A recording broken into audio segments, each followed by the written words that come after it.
السلام عليكم ورحمة الله. الحمد لله. اللهم صل على محمد وعلى آل محمد وبارك على محمد وعلى آل محمد إنك حميد مجيد. أوصيكم بتقوى الله.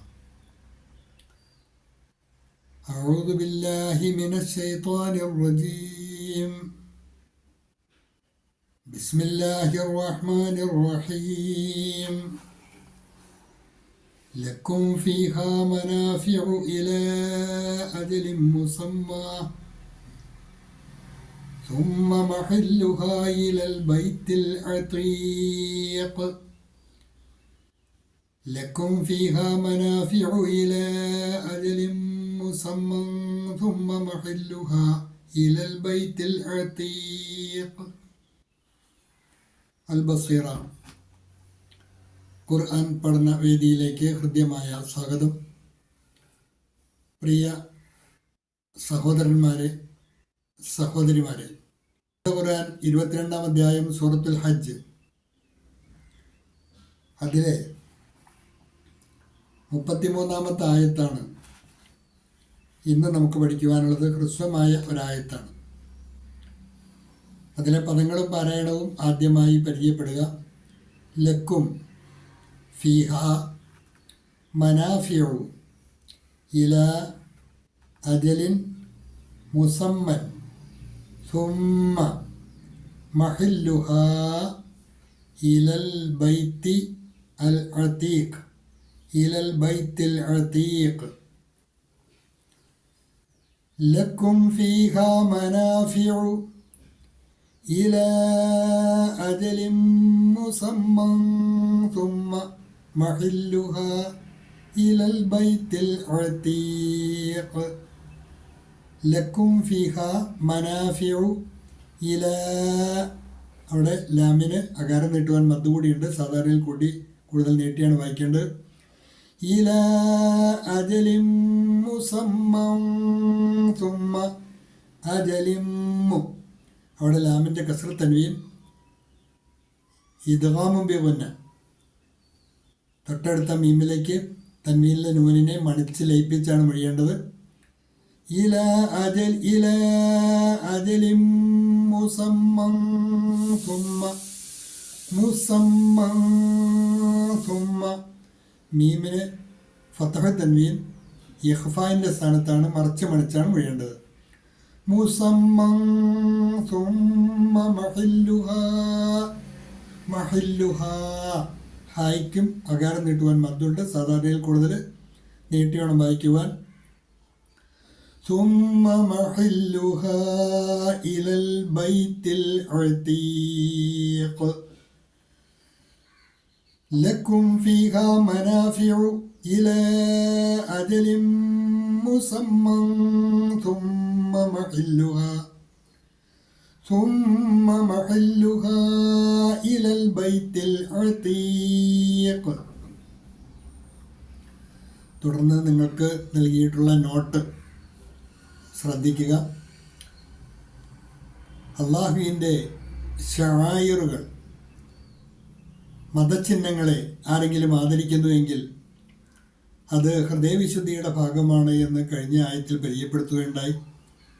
അള്ളാഹുവിൻ്റെ മതചിഹ്നങ്ങളിൽപ്പെട്ടത് തന്നെയാണ് അവൻ നിങ്ങൾക്ക് ബലി നൽകുവാനായി നിശ്ചയിച്ചിട്ടുള്ള ബലിമൃഗങ്ങൾ. ആ ബലിമൃഗങ്ങളോടും ആദരവ് പുലർത്തേണ്ടത് ഒരു സത്യവിശ്വാസിയുടെ ബാധ്യതയാണ്. അങ്ങനെയുള്ള ബലിമൃഗങ്ങളെക്കുറിച്ചാണ് ഈ ആയത്തിൽ അള്ളാഹു പ്രതിപാദിക്കുന്നത്. ലക്കും നിങ്ങൾക്കുണ്ട് ഫീഹ അതിൽ, അഥവാ ആ ബലിമൃഗങ്ങളിൽ നിങ്ങൾക്കുണ്ട്, മനാഫിഉ ഉപകാരങ്ങളുണ്ട്, ഇല അജലിൻ മുസമ്മ നിർണിതമായ ഒരവധി വരെ, ഒരു നിശ്ചിത അവധി വരെ നിങ്ങൾക്ക് അവയിൽ നിന്നും ഉപകാരമെടുക്കാവുന്നതാണ്. അതായത് ബലിക്കായി നിശ്ചയിക്കപ്പെട്ട മൃഗങ്ങളിൽ നിന്നും അതിൻ്റെ പാല് നിങ്ങൾക്ക് ഉപയോഗിക്കാം. യാത്രയ്ക്കായി നിങ്ങൾക്ക് അതിനെ ഉപയോഗപ്പെടുത്താം. ഇതുപോലുള്ള ഉപകാരങ്ങളൊന്നും അവയിൽ നിന്ന് എടുക്കുന്നതിന് നിങ്ങൾക്ക് തടസ്സമില്ല. അത് നിങ്ങൾക്ക് അതിൽ നിന്ന് ആ ഉപകാരങ്ങൾ നിങ്ങൾക്ക് സ്വീകരിക്കാവുന്നതാണ് എന്ന് അള്ളാഹു പരിചയപ്പെടുത്തുകയാണ്. അപ്പോൾ ജാഹിലിയ കാലത്ത് അങ്ങനെയല്ല. ബലിക്കായി നിശ്ചയിക്കപ്പെട്ട മൃഗങ്ങൾ അവയെ യാത്രയ്ക്ക് ഉപയോഗിച്ചിരുന്നില്ല, അവയുടെ പാല് അവർ ഉപയോഗിച്ചിരുന്നില്ല. പക്ഷെ അള്ളാഹു പറഞ്ഞു അങ്ങനെയല്ല, ബലിമൃഗങ്ങളിൽ നിങ്ങൾക്ക് ഉപകാരമെടുക്കാവുന്നതാണ്. ഒരു നിശ്ചിത അവധി വരെ നിങ്ങൾക്ക് അവയിൽ നിന്നും പ്രയോജനമെടുക്കാവുന്നതാണ്. In them you have benefits for an appointed time.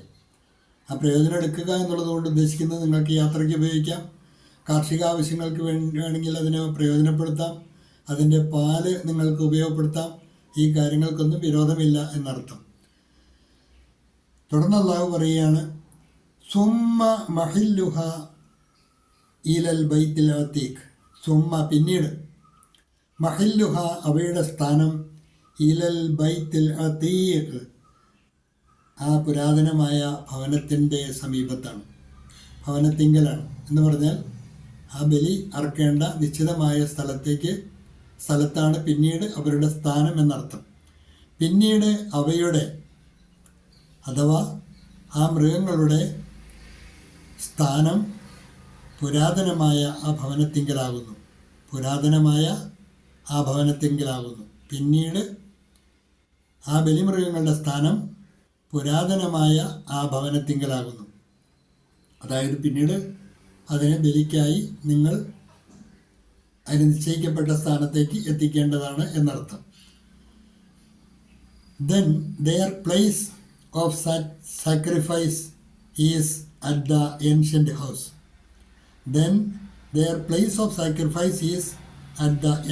house. ഒരിക്കൽ കൂടി നോക്കുക.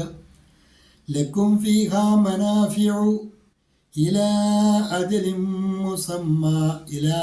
മുസമ്മ, നിർണിതമായ ഒരു അവധി വരെ എന്നർത്ഥം. ഒരു നിശ്ചിതമായ അവധി വരെ നിങ്ങൾക്ക് അവയിൽ നിന്നും പ്രയോജനമെടുക്കാം. ഉന്മേ തുമാരേ ലിയേ ഏക് നിശ്ചിത് അവധി തക്ക് ലാഭ് ഹൈ. സുമ്മ മഹില്ലുഹ ഇലൽ ബൈത്തിൽ അതീഖ്. പിന്നീട് അവയുടെ ബലിസ്ഥാനം ആ പുരാതനമായ ഭവനത്തിനടുത്താകുന്നു, കഅബ ശരീഫിൻ്റെ പരിസരത്താകുന്ന അർത്ഥം. Then their place of sacrifice is at the ancient house. फिर उनका ठिकाना प्राचीन कर काबा की ओर